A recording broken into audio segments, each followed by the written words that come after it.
The issue is rarely directly addressed by either Vice President Kamala Harris or Donald Trump. But the 2024 contest is, in ways overt and subtle, a referendum on the role of women in American life.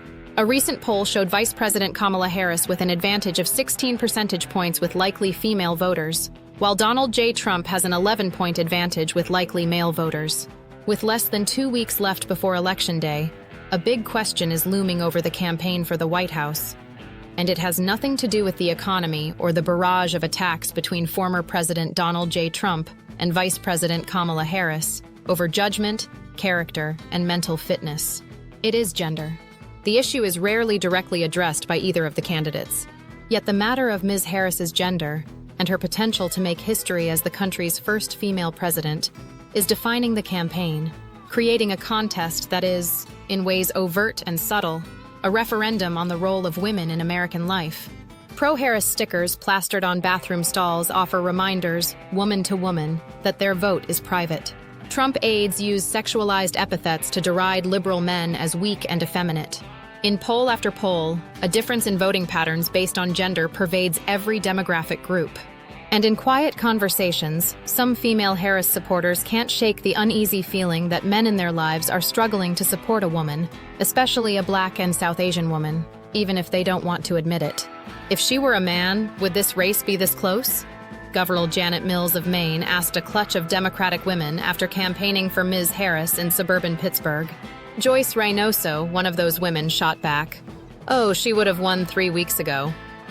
Those who have studied voting patterns for decades say they have never before seen a presidential race where gender is so central to the electoral prospects of each candidate. Even in 2016, when Hillary Clinton became the first woman to capture a major party nomination, they cite a series of factors. Mr. Trump's well-documented denigration of women, Ms. Harris's barrier-breaking potential, long-standing sexist views about women in power, and perhaps most centrally, the Supreme Court's overturning of a constitutional right to abortion 2 years ago. It's whack-a-mole. He's got to get some women so men can take him over the top. We've got to get some men so women can take her over the top, said Celinda Lake, a veteran Democratic pollster who has studied female voters since she wrote her master's thesis on the gender gap in the 1980 presidential race.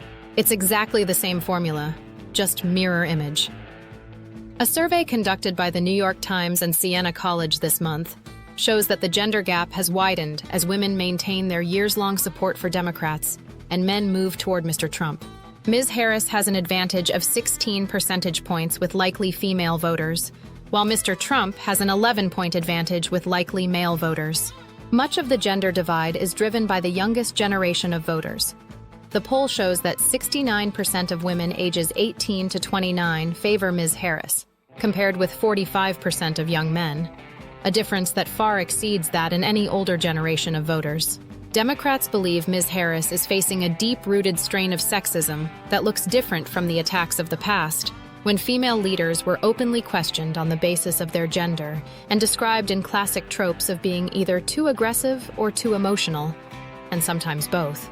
The country has shifted since 2016, with more women rising to win positions of political power, including Ms. Harris, who is the first female vice president.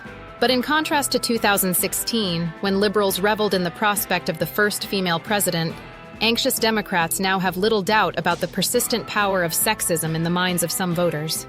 "We're all protecting our hearts right now, having been through this before," said Liz Schuler, the first woman elected to lead the AFL-CIO, the largest federation of unions in the country.